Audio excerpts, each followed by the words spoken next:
Hi guys, Murph here for a little bit of a departure from the NASCAR heat videos I've been doing recently. This time it's a bit of an educational video on race starts on road racing. We've got two from the fixed setup Ferrari racing from Belle Isle in week 13 and iRacing, and then I've got this one from my Let's Play Live Championship when we were racing the Indy cars at COTA and Project Cars 2. Now the whole idea is to show you that there's no one-size-fits-all attitude to making a good start. There's no one-size-fits-all attitude to avoiding issues. Sometimes being aggressive will mean you'll get a good start and you'll actually avoid trouble, and sometimes being defensive will mean you'll gain positions, or sometimes it can mean you will get caught up in stuff. Anyway, we'll jump ahead to the first video. Now for the first video is iRacing, week 13, the Ferrari GT3 car from Detroit, Belle Isle. This is a start, I started 26th and I just played it patient, to be honest. I did not get aggressive.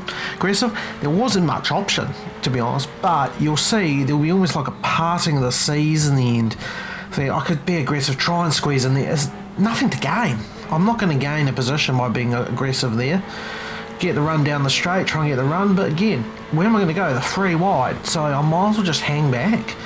I will look to brake early just to allow me some recovery time. He brakes really early and all hell breaks loose, so I just hold the inside, try and stay out of the trouble, hit the brakes when he got the run and got through that carnage. I'm not sure what position I am, might be P16 or P15, so about 10 places gained by just being cautious.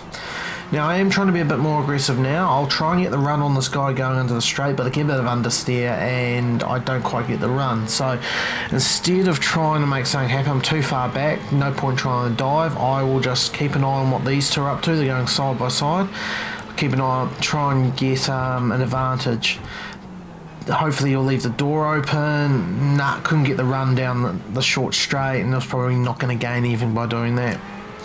He gets a bit loose on the exit, but he also almost going to make a position up here. He's going to try and go around the outside, and I'll try and get a run down the straight, although the guy in the red and black car does not get a good run.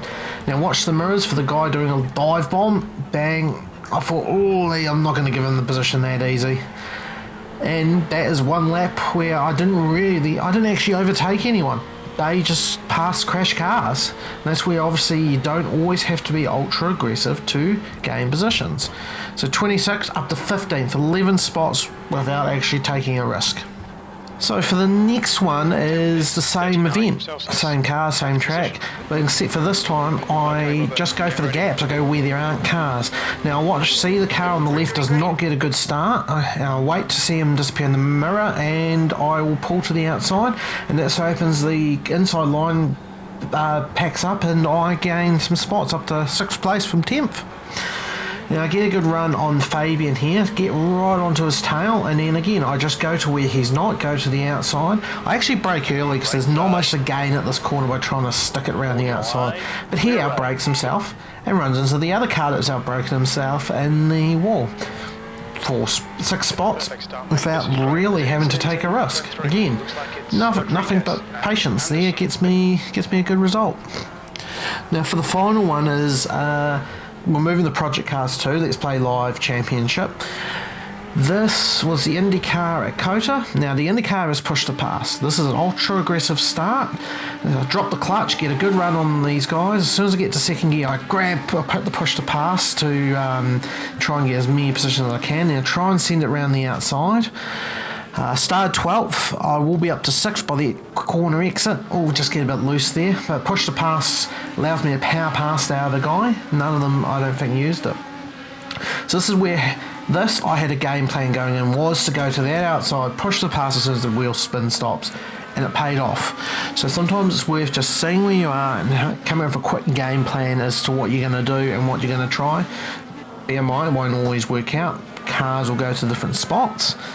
But yeah, now through that first section we've just been, there's just no passing, so it's all about staying as close to the guy ahead. Now I brake as late as possible.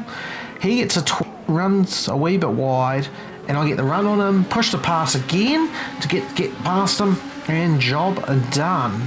So in short, to summarise, there's more than one way to do things. It's all depending on the position you start. It's all about making the split-second decisions to what you should do. The first video, I'm in 26th on a street circuit. There was nothing to gain by being aggressive, so I might just be calm and collected, pick off cars if I can get a run on them, but not really do anything too overly aggressive. And I gained 11 spots in like 3 corners cause everyone else crashed. If nobody crashed, I probably wouldn't have gained much spots, but I probably would have been involved in the crash if I tried to be aggressive. The second video was more of a case of just putting the car where other cars weren't, and it paid off in the end. That was more of a spatial awareness, paying attention to what the other cars are doing, paying attention to that car that was slow, knowing as soon as I was clear to move over into the gap he vacated, and got the position that way.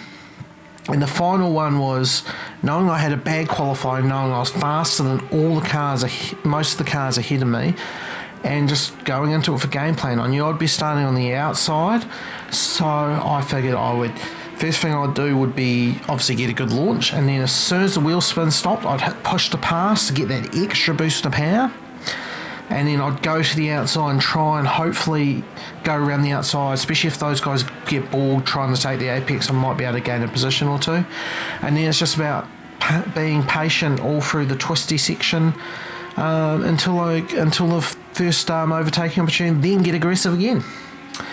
Anyway, I hope you guys found that helpful. Hope you guys enjoyed that. If you did, please hit the old like and subscribe button. Leave a comment if you want me to do more of these videos, and we'll catch you for the next time one. Ciao.